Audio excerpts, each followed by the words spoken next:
Ya, shalom saudara-saudara. Hari ini kita akan berselancar dalam kebenaran yang terambil dari Matius pasal 5 ayat 4. Orang yang berduka cita. Saya memberi judul hari ini berselancar dalam kebenaran. Ayatnya di dalam Matius pasal 5 ayat 4. Demikian, berbahagialah orang yang berduka cita karena mereka akan dihiburkan. Dalam pernyataan ayat yang di atas baru saja saya jelaskan, ini mengenai orang yang berduka cita. Jelas dari konteksnya ayat ini bahwa Yesus tidak sedang membicarakan duka cita yang bermakna kesedihan manusiawi, melainkan duka cita tentang pertobatan. Nah, inilah yang disebut duka cita ilahi, saudara. Nah, saudara-saudara, kita akan melihat, mengerti dahulu tentang jenis-jenis duka cita yang dunia selalu ajarkan. Yang pertama adalah duka cita alami. Di dalam Kisah Rasul pasal 8 ayat 2, saya bacakan bagi saudara, dikatakan begini: orang-orang yang saleh menguburkan mayat Stefanus serta meratapinya dengan sangat. Artinya orang-orang normal, saudara, menguburkan mayat Stefanus dan setelah itu dikatakan meratapinya dengan sangat. Mereka bersedih hati, berduka cita karena orang yang mereka sayangi, orang yang mereka kasihi, Stefanus, meninggal, saudara-saudara. Itu adalah salah satu jenis duka cita alami, di mana ada orang yang kita kasihi meninggal, saudara. Bisa jadi, saudara, benda-benda kesayangan pun bisa menjadi duka cita, saudara. Dan itu adalah duka cita yang alami. Contoh binatang kesayangan kita, ya, burung, anjing, kucing, dan sebagainya yang kita sayangi meninggal, dan itu kita akan mengalami duka cita. Nah, duka cita inilah yang disebut duka cita alami, ya. Nah, saudara-saudara, yang kedua, kita belajar tentang jenis-jenis duka cita. Duka cita duniawi. Nah, duka cita duniawi ini adalah duka cita yang tidak berakar kepada pertobatan, tetapi kepada penyesalan. Contoh duka cita duniawi adalah ketika kita ketika kita mengalami, contoh ya, orang yang berbuat dosa, mencuri, begitu dia tertangkap, dia dihukum, ya. Nah, dia akhirnya bertobat. Tapi dia pertobatannya tidak berakar kepada pertobatan yang sungguh karena perbuatannya, tetapi hanya karena penyesalan. Itu pun juga karena dia ketangkap. Kalau dia tidak ketangkap, belum tentu dia bertobat, bukan? Jadi ini hanya pertobatan yang disebut penyesalan, bukan pertobatan, saudara. Ya, inilah yang disebut duka cita duniawi. Orang yang kena narkoba, ya, ketangkap narkoba, ya begitu juga, saudara. Begitu ditangkap, dia bersedih hati, ya, dia menyesal atas perbuatannya. Tetapi sebenarnya belum tentu dia bertobat, sebab kalau orang yang bertobat tidak akan lagi dia akan memakai narkoba, dan itu tidak mudah dalam pertobatan yang seperti itu. Tapi kalau penyesalan mudah, aku menyesal karena ketangkap, saudara. Tapi apakah dia bertobat? Belum tentu, bisa jadi melakukan kembali. Nah, itu disebut duka cita duniawi, saudara-saudara. Nah, seterusnya adalah duka cita ilahi, ya, ada di dalam 2 Korintus 7 ayat 10. Saya bacakan bagi kita semua. Dikatakan 2 Korintus 7 ayat 10, sebab duka cita menurut kehendak Allah menghasilkan pertobatan yang membawa keselamatan dan yang tidak akan disesalkan, tetapi duka cita yang dari dunia ini menghasilkan kematian. Jadi yang Tuhan maksud ini adalah yang di dalam jenis-jenis duka cita adalah duka cita yang ketiga adalah duka cita ilahi.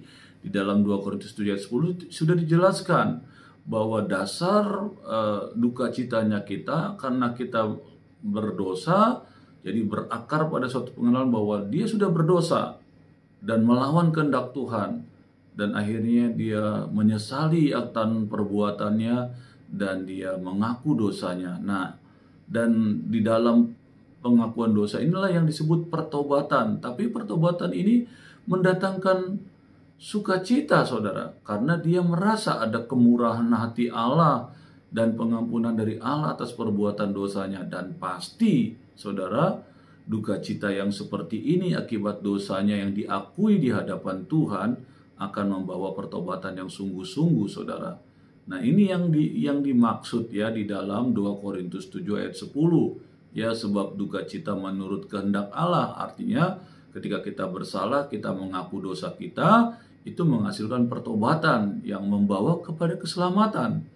Dan tidak akan disesalkan, bahkan kita bersyukur bisa meninggalkan dosa kita ya yang lama. Nah, inilah yang disebut duka cita yang ilahi ya saudara, duka cita ilahi. Nah, saudara-saudara, seterusnya kita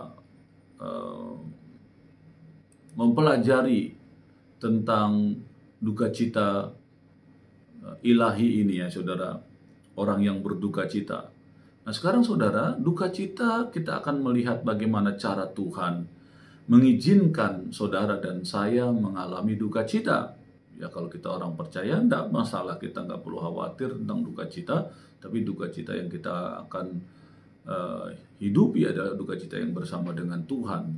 Yang pertama, saudara, cara Tuhan mengizinkan kita mengalami duka cita, yaitu pertama melalui krisis, saudara. Karena di dalam krisis, Roma 5 ayat 2-4 dijelaskan, hanya di dalam suatu krisis kita akan melihat siapa Kristus yang sebenar-benarnya. Biasanya ketika kita mengalami masalah, kita mengalami problem, baru di situ kita mencari Dia dengan sungguh-sungguh di atas permasalahan kita yang tidak mampu kita menjalani karena krisis yang ada.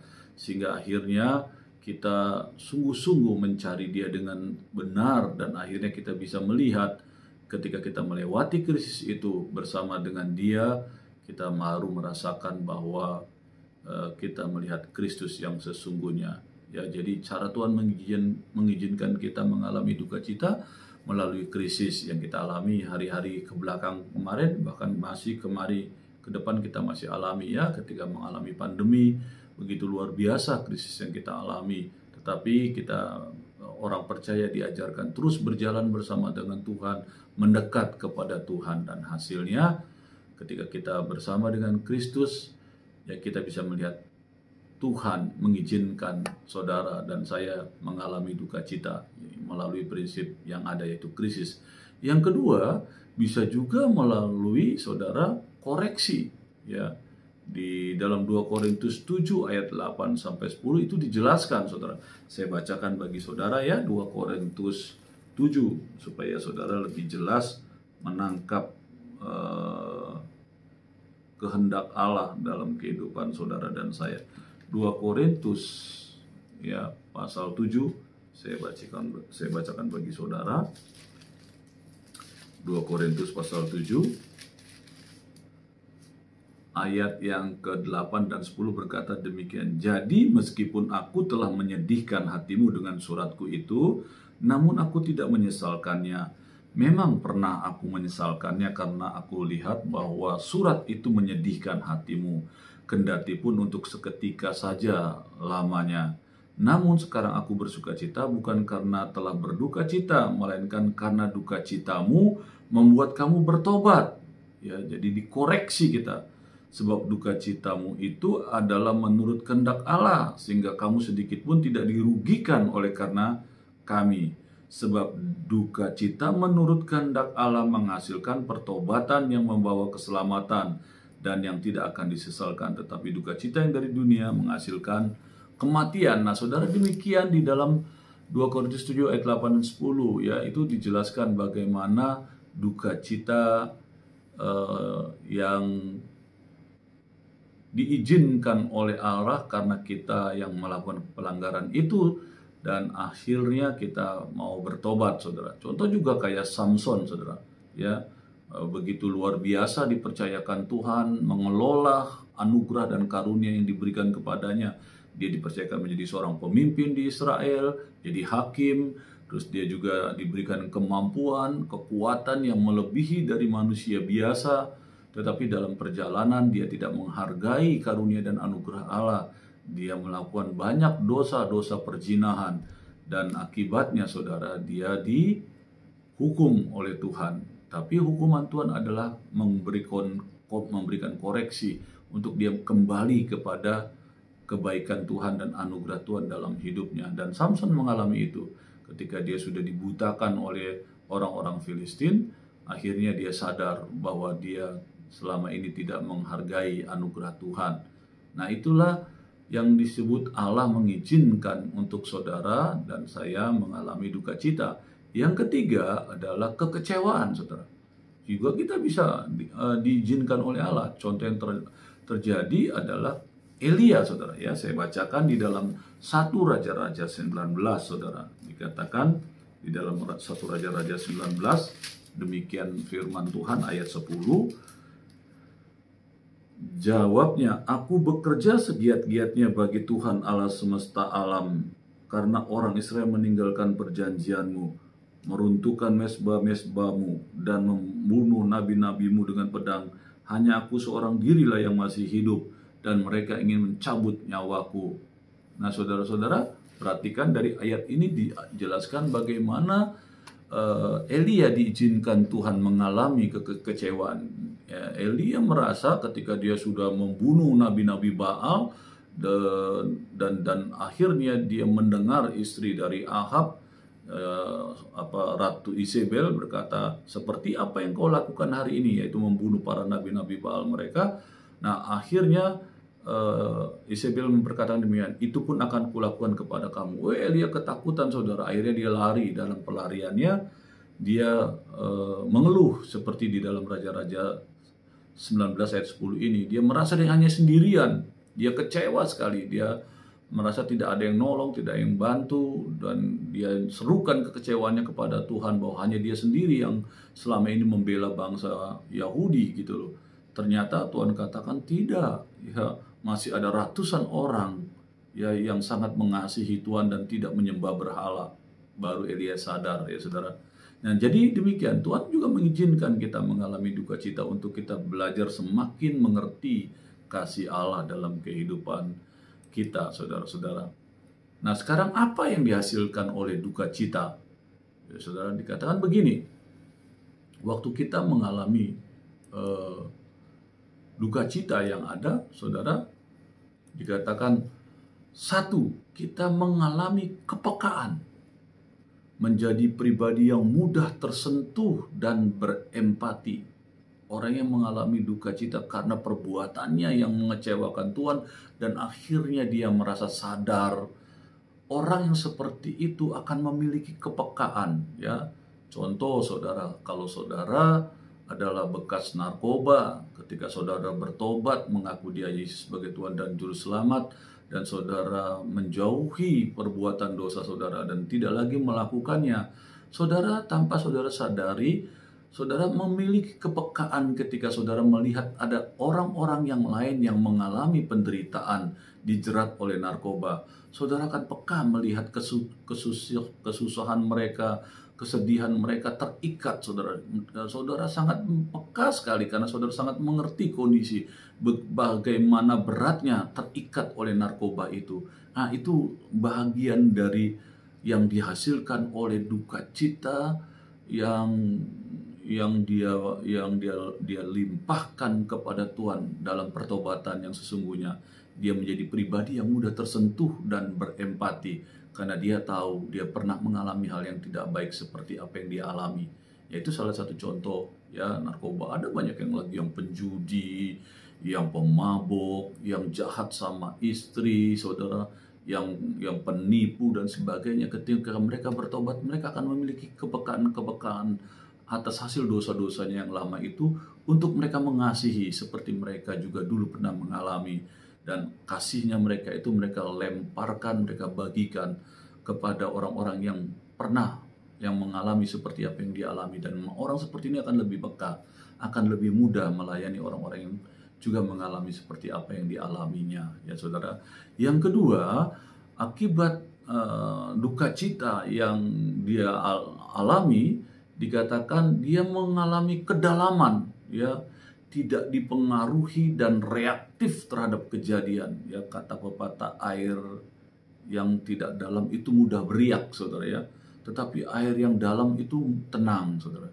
Dan itu dikatakan seperti itu ya. Dia memiliki kedalaman yang akhirnya tidak mudah dipengaruhi dan tidak mudah reaktif terhadap kejadian atau keadaan yang ada di sekitar hidupnya.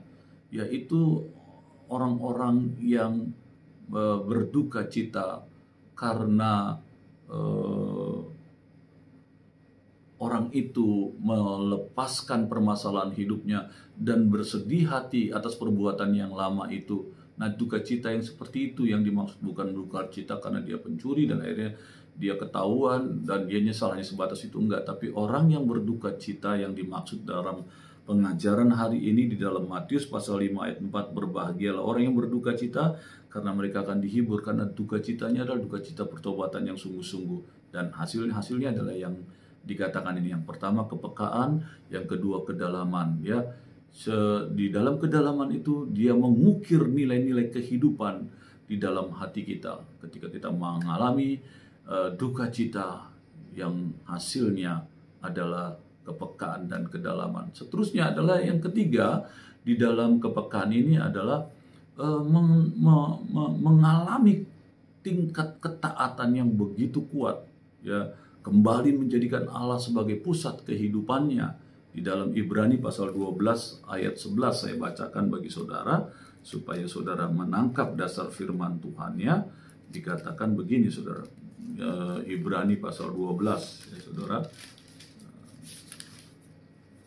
Ibrani pasal 12 ayat yang ke-11, demikian firman Tuhan, memang tiap-tiap ganjaran pada waktu ia diberikan tidak mendatangkan sukacita, tetapi duka cita. Ya, ketika ada ganjaran, ada hukuman, tetapi kemudian ia menghasilkan buah kebenaran yang memberikan damai kepada mereka yang dilatih olehnya. Ya, ketika orang itu diuji oleh Tuhan atau diizinkan oleh Tuhan untuk mengalami duka cita, dan ketika itu dia bisa melewatinya, saudara, dia akan memiliki ketaatan dan menjadikan Allah sebagai pusat kehidupan. Seterusnya, ya, ini pengertian yang harus kita mengerti dari refleksi atau dari apa yang kita pelajari tentang orang yang berduka cita berdasarkan pengajaran di dalam Matius pasal 5 ayat 4 yang ada ya. Jadi berbahagialah orang yang berduka cita karena mereka akan dihiburkan. Jadi duka cita yang dimaksud dalam kebenaran firman Tuhan ini adalah orang yang bertobat, mengaku akan segala dosanya, menyesali akan semua dosanya. Dia berduka cita atas perbuatan dosanya yang lama itu dan dia bertobat. Dan hasil dari pertobatan itu, berduka cita atas perbuatan yang lama itu, dia mengalami, saudara, sukacita yang begitu luar biasa ya. Yang pertama dikatakan dia memiliki kepekaan, kedua kedalaman, yang ketiga ketaatan. Saudara, inilah yang kita akan alami. Jadi dunia memang ingin membawa semua orang kepada kebahagiaan dan bukannya duka cita. Tetapi di dalam Yesus, duka cita dapat membawa kita kepada pencapaian tujuan Allah yang lebih tinggi bagi kehidupan saudara dan saya.